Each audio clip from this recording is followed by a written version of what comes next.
Well, it finally happened. We're here, baby. This day was inevitable. You didn't need to be Nostradamus nor Baba Vanga to predict that eventually someone was going to get shot over Pokemon cards.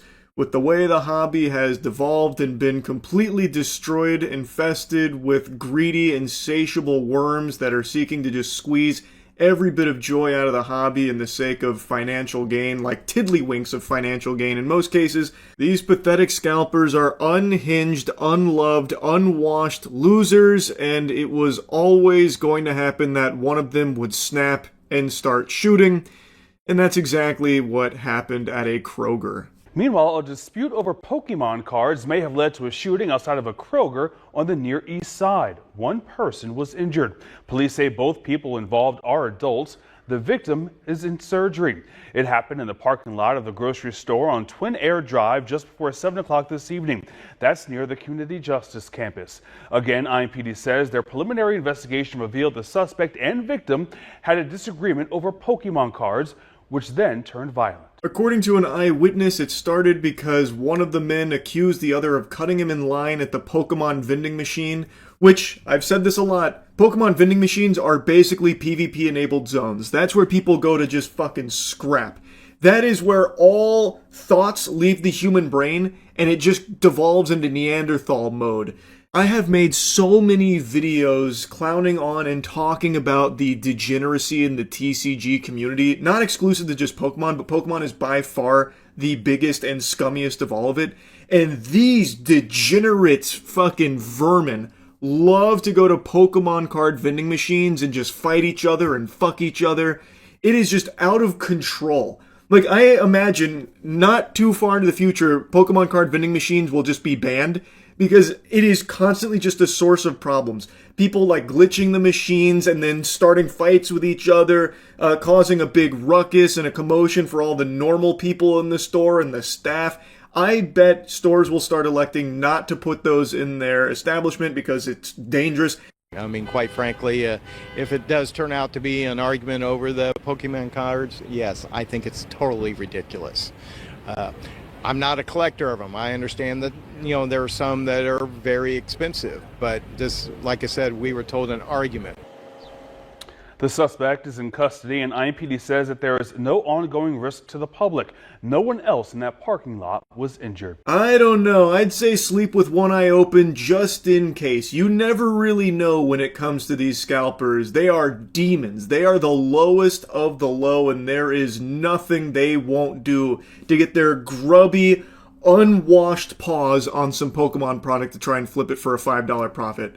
Don't be like these guys. Don't be unwashed. Don't be these irredeemable losers. You need to start washing. You need to take your hygiene seriously, so go to usechigi.com and get some of the best soap in the universe. I really do mean this though, by the way. The Pokemon scalpers are genuine maniacs. Literal lunatics. So this shooting, I don't think is going to be an isolated incident. The violence is only escalating over Pokemon cards, and actually, just today, just like this shooting, I learned that there is now a trend where these scalpers are going to trade shows and putting trackers on some of the vendors and some of the customers in order to follow their movements, presumably to try and gank them later to steal their products, rob them of their Pokemon cards. Because at these trade shows, it's very high dollar cards that are being exchanged, tens of thousands of dollars worth of cards. So now people are reporting that they found trackers on their cars. Guys, I'm just getting ready to leave the expo, and we always check under our trucks and trailer, and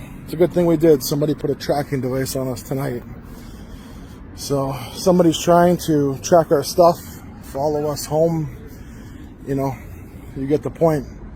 It's pretty crazy. Be safe out there. That goes for customers and vendor alone, any store you're at.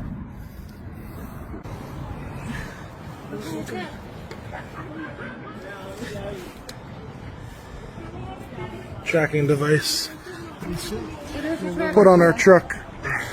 Now, when I first saw this video with the claim that Team Rocket's going around putting trackers at this expo, I thought maybe it was fear-mongering or just trying to make a viral story out of it, like this giant bulky tracker that looks like some kind of gadget or gizmo out of Ocean's 11. I thought okay, maybe this is fake for the sake of cashing in on the hysteria around Pokemon cards.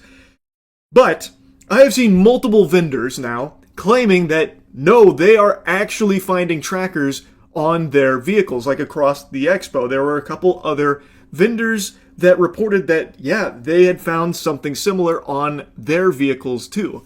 And then I decided to do a little more digging, like, is this something that's new or has this happened in the past? In the past, there have been instances where vendors, not so much at expos, but like actual delivery drivers that have Pokemon product, have been tracked by scalpers in order to follow them to wherever they're delivering the product, and they put tracking devices on the vehicles. So all signs point to this being real, like legitimate. It is something I can find evidence on in the past too, way before all of this started bubbling over to this degree. So it stands to reason that because of the state it's in, they might be doing it even more to a larger scale now, where they're putting it on vendors at the expo and shit. That is terrifying. Transporting Pokemon cards is more dangerous than transporting drugs. You might just get hit by a fucking bazooka while driving down the interstate because these scalpers caught a whiff of you having like $500 worth of Pokemon cards in your back seat.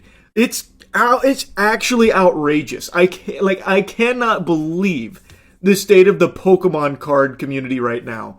And it's not showing any signs of getting better, only getting worse. Like also, just today, the Costco Prismatic Evolutions restock happened, and let's take a peek at that line with all the people that were lining up around 1 a.m. waiting tons and tons of hours for opening for the chance, not even the guaranteed, the chance of getting their hands on some Prismatic Evolutions Pokemon product. Look at this diabolical line. This shit is going over to the next county. The line for GTA 5 midnight release wasn't this long. This shit's longer than Disney World lines.